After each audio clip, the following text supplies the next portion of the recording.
Bagfuel, baby. When did you become the industry guy? Because you kept saying I wasn't the industry guy. I wasn't the. When did it shift? Because you are an industry guy.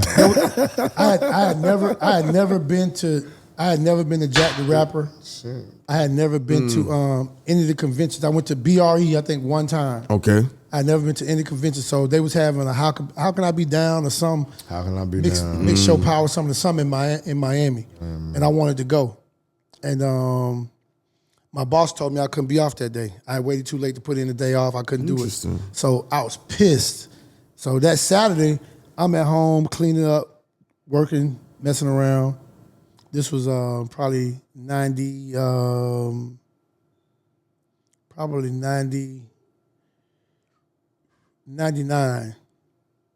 I'm at home cleaning up, messing around, and my phone rang, and it was Mike Karen. Oh wow, Mike Karen. Mike Karen was 18. From Atlantic. Mike Karen was 18 years old. He had just got the job to be the A&R. Really? I was the first person he signed. Before Trey Songz, before Nappy Roots, before any other artist, I was the first person he signed. He called me.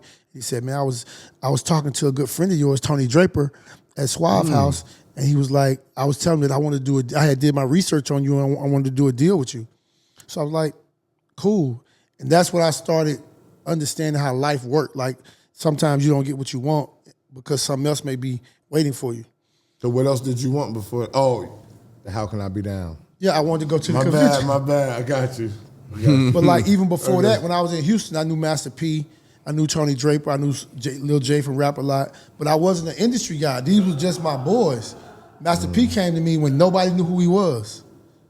And I played his record on the radio because I knew he was dope, and I told him at that time, I'm like, bro, if you ever get some production, you're gonna be out of here. Because he was doing the Jackin' for Beats. His record was called Jack of the Jackers, where he had sampled a bunch of records like Ice Cube did on Jackin' for Beats. He had made a Jackin' for Beats type of record, but it's called Jack of the Jackers. And I actually played. I still have the CD. To this day, this was 1990, 1991. Before About It, before all that. Before About It. Way before that. So like, but you know, he was living in California. So he had a deal with City Hall, which was the same distribution company that distributed E40's label. In 91? Yeah. He had No Limit and all that, but he was rapping more about California. And he wasn't rapping as much about Louisiana. I've never heard this shit about Master P ever. That's crazy. Yeah, he was out in with I think 40's uncle King George, who ran the company, who was setting up the labels for the independent artists, because every region had one of those distributors. Like they had City Hall in the Bay, that Selecto Hits in Memphis, Atlanta had Ichiban, Houston had Southwest Wholesale.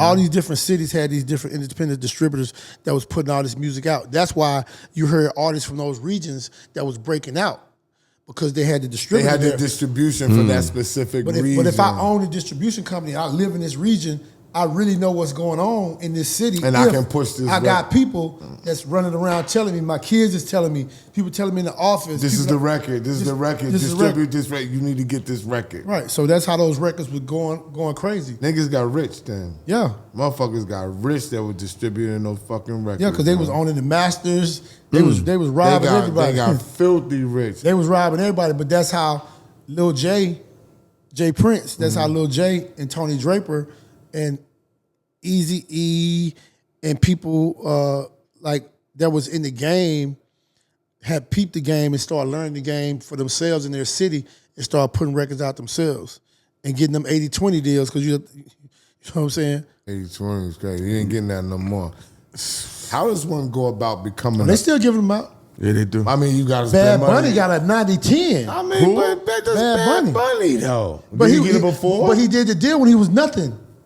How the fuck you got 90-10? He Bro, must have some money. Because it was just like I'm putting my music up on the platform and they get 10% just to distribute. I'm just a new artist. Like how you just know who I did that? I tried to do that deal for? Handsome Baller.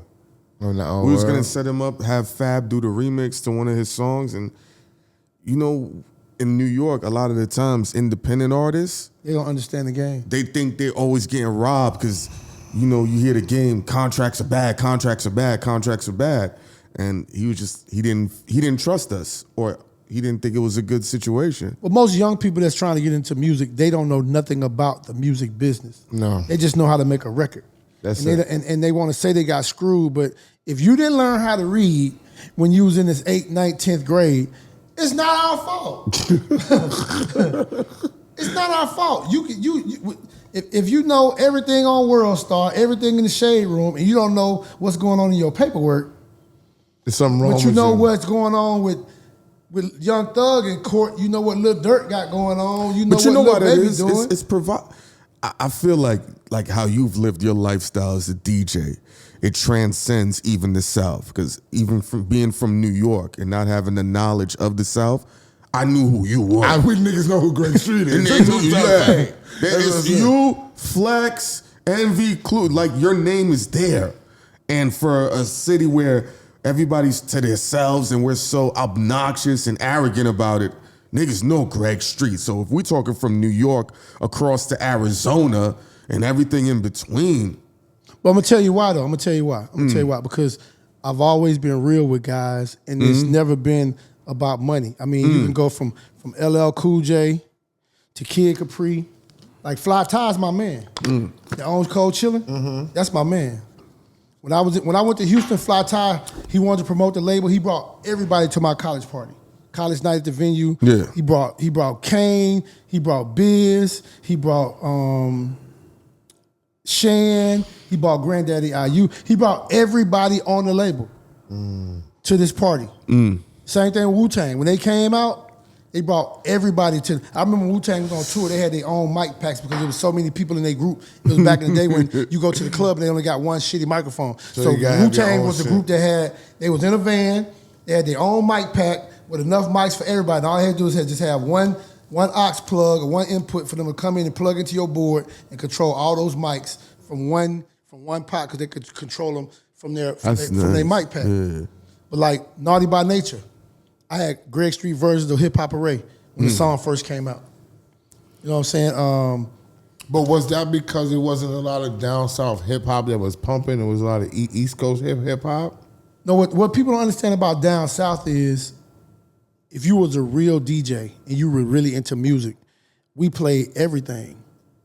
Like when I went in the club, I played everything. I had a set with the New York hip hop. I had a set with the Miami Booty Shake.